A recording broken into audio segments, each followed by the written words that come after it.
On this video to learn how to hit a drop shot, right? Good job. Well, here's the thing. There's a dirty secret about hitting drop shots that probably you don't know, which is probably why you've clicked this video. Because if you're just trying to hit the perfect drop shot, you're gonna probably get into a lot of perfect trouble. And so I wanna make sure you understand strategically what you're supposed to be doing and how you set up the drop shot and how to hit it. Because you see the best players like Alcaraz, like Federer, setting this shot up so many times, whether it be on clay or hard court, because they set it up the right way so they don't have to hit an amazing drop shot. The problem with most players is you're out there trying to hit these absolutely perfect drop shot and you're wondering like, oh, I'm not good at it. But really it's the situation. You're setting yourself up for failure and I don't want you to do that. And that's why this video is important to you. So let's get started. So what's the mindset for hitting a drop shot? Like, what do we got to be thinking?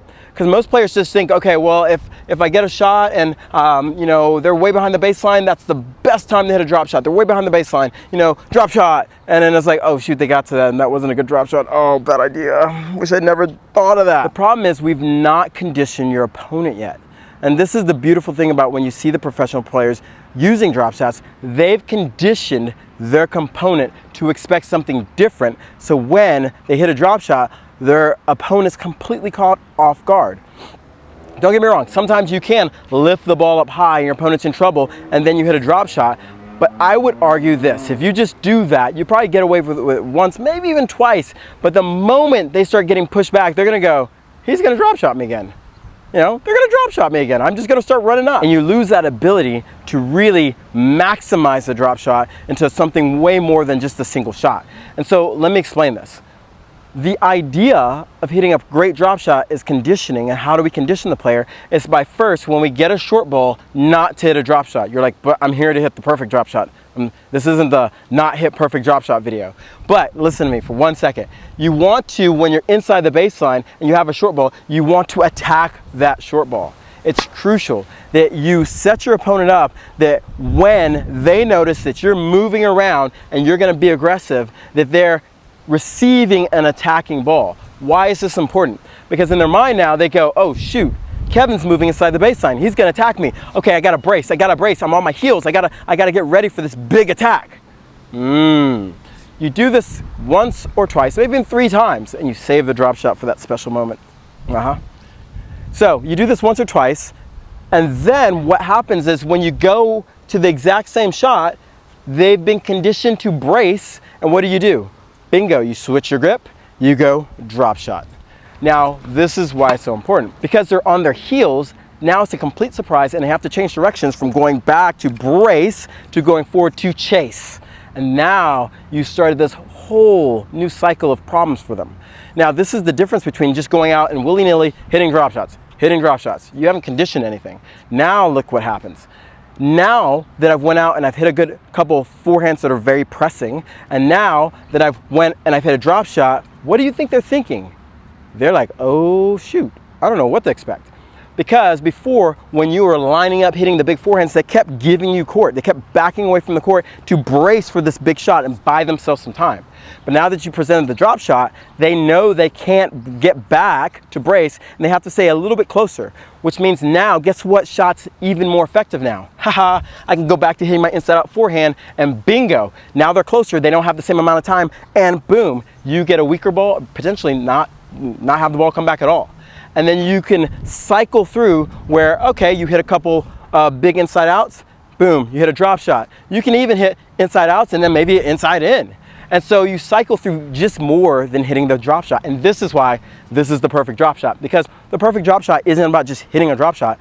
It's about setting up camp in your opponent's head that they are so concerned about your drop shot, your inside out forehand, your inside out in forehand, that suddenly they get paralyzed. They get nervous because they don't know what to do. Now, as a special bonus, this is my favorite, I'm gonna share one more quick tactic before we talk about the actual mechanics of hitting the drop shot. Now, you've already hit inside outs, you've already hit a drop shot, and so we've been disguising the drop shot that we haven't. We're gonna talk about disguising the drop shot, but you can also go over here and show your drop shot early, okay? So I've hit inside out balls, I disguise it, then I go drop shot. I come here now, I open my racket face and release it early, I don't disguise it as much. What do you think I can hit here? Deep slice. I have set up not only camp, I've set up like a kitchen, a living room in their head now. Because now they're worried about, okay, he can chip it deep, he can hit the drop shot, he can hit the inside out, what do I guard against? And this is why understanding how to use your drop shot this way will absolutely maximize every inch of drop shot you hit. You actually probably hit less drop shots, but your drop shots become more effective, and the rest of your game becomes more effective because of the drop shot. And this is now the perfect drop shot. So now let's talk about the mechanics. Like, what are we trying to do to make sure we hit a drop shot? Because once we set this up, the nice thing is we don't have to hit a perfect drop shot anymore. We can hit a good drop shot and win a lot of points. And it's fun because you can just toy around with your opponent and set up shop in their head. Now, there are a couple key points to hitting a drop shot. I think of the drop shot as almost like the cousin to the volley. And so the very first part, I want to start with just kind of a volley action. But really, we want to focus on the racket face first. And what I mean by this is that we want to make sure that the racket face is open so the ball actually goes up and then comes down. And this is the key, making sure that when we're hitting the shot, we're making the ball come down on our side first before it gets to the other side. Next is going to be the path, because we want to hit underspin on the ball to make sure the ball comes back and doesn't go into the court. One careful note with underspin, it makes the ball float more. And so the harder we hit the ball with underspin like that, you can see it stay in the air. And so what we have to do is soften up our hands and not speed up the racket really fast. We have to be much slower if we're gonna hit a drop shot. With that being said, we wanna make sure that as we're coming through, we keep our racket face open, we keep our path not super fast, but we also keep our hands soft. Meaning that as the ball hits our hands, we don't wanna have a stiff hand, because when we have a stiff or flexed hand with a lot of tension in it, it's just gonna send the ball right back off the strings. Compared to when we have a little bit more relaxed hand, it's gonna hopefully absorb, or the feeling is to absorb some of the power of the ball. But mainly, it's all about the shape of the ball that we're gonna hit. So let's start working on that first. The very first drill I want you to do is just start with the open racket face and swing slightly down. So you can see here, so it's basically like a high floaty slice. That's exactly what we want to hit, because you can see how high the ball is going. And this is the first part about just getting comfortable feeling that you can do this consistently. And so from here, we have to start working on the right arc.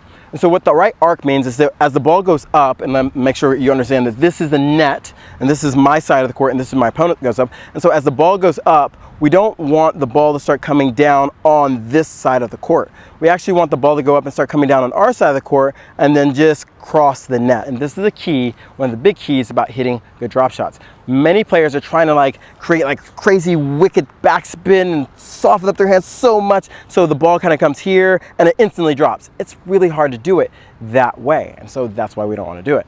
And so to do this, what I want you to start doing is start by hitting the ball on your side of the court, but making sure you have enough arc. And so we're also going to adjust the height or the racket face depending on how much height we need. And so the very first one is going to look like this. I'm going to hit up. You can see how it's obviously coming down on our side of the court because it's still on our side of the court. And so what I want to do is to do the same thing, up. Okay, that's the same. So I'm going to give it a little bit more and probably open the racket face a little bit more. Up. And so that's better.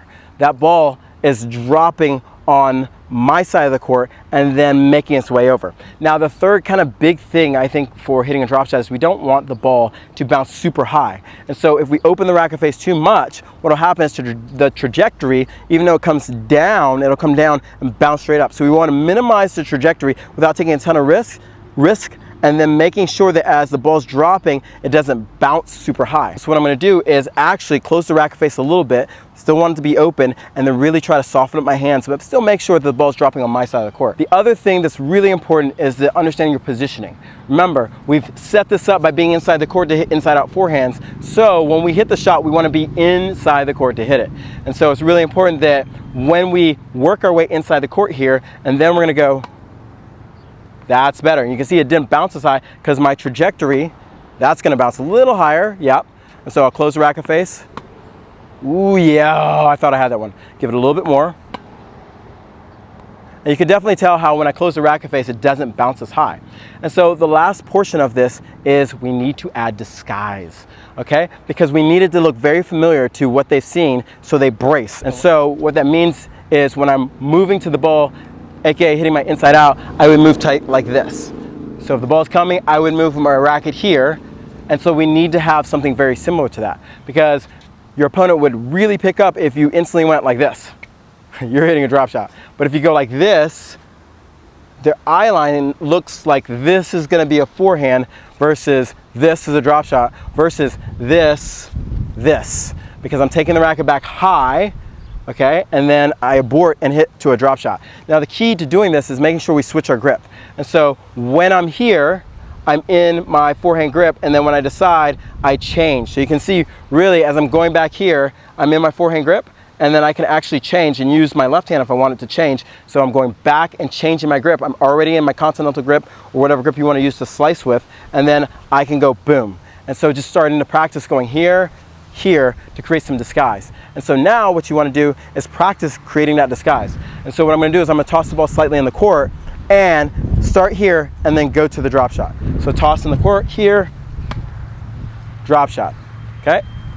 Toss in the court here, ooh, almost. So you can see how that one wasn't enough. I need to adjust my racket face. Ideally, sometimes another great rule is you want the ball to bounce twice inside the service box before it hits or goes past the service line. So that's another kind of meter you could use to judge it. But this is the way you want to start practicing it. Now, the next thing is obviously you got to start practicing it when the ball's coming to you, because you're absorbing a lot of the ball pace on it and then hitting the drop shot. So what I recommend is if you have a ball machine, or if you have a friend tossing you the ball or hitting you a ball or coach hitting you a ball, that you start, and what I would do is start inside the baseline here. I'm not even gonna worry about getting around it. And so what I wanna do is just practice a couple slices, then I'm gonna go to a couple disguises, then I'm gonna move a little bit, disguise and slice. So these are all just slices or drop shots, working on my racket face angle and working on pushing through. Ooh. So it's a really windy day. I'm softening up my hands. Whoop. So all these pretty good. And so what I want to now do is start going more disguise. I actually kept my grip there. I want to keep my normal forehand grip and then disguise. I switched it too late. And so there's a timing. Oh yeah, that's it. There's a timing issue, a switch, and then making sure I switch. And then from here, what you want to do is start practicing maybe hitting a couple inside out. So I'm going to run around and hit it inside out here. And then drop shot. You can see how this could be super effective because now I can run around, look, and hit a drop shot like that. Now, the last thing you can do is practice acting like you're gonna hit a drop shot and slicing it, just pushing through it. And so here. So now you have three options of running around, hitting inside out, hitting a drop shot, hitting a deeper ball just like that, and pushing.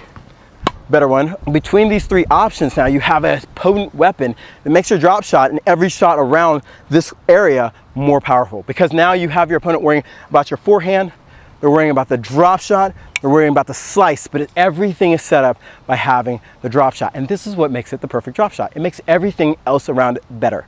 And so the next thing is this. When I hit a drop shot, I'm actually not trying to hit a winner.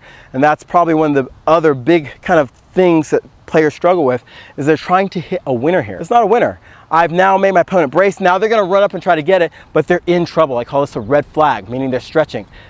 Since they're stretching, what do I wanna do? I wanna hit this shot, drop shot, and move forward, okay, because they're gonna pop it up, and then I need to hit a volley to the open court and finish the shot off. And so the key is understanding now how to hit a volley. And the way you do that is watch this video, because it's gonna explain how you get up there, how you use your footwork, and how to make sure your hands are ready to hit that volley. Because doing all this for naught and hitting a great drop shot and have them get to it and just watching them scoot that up the line and you get in trouble, you don't want to do that. You want to make sure you're there so when they pop the ball up, because they're hitting up, that you get to hit down and you get to win the point. And that now makes it the perfect drop shot.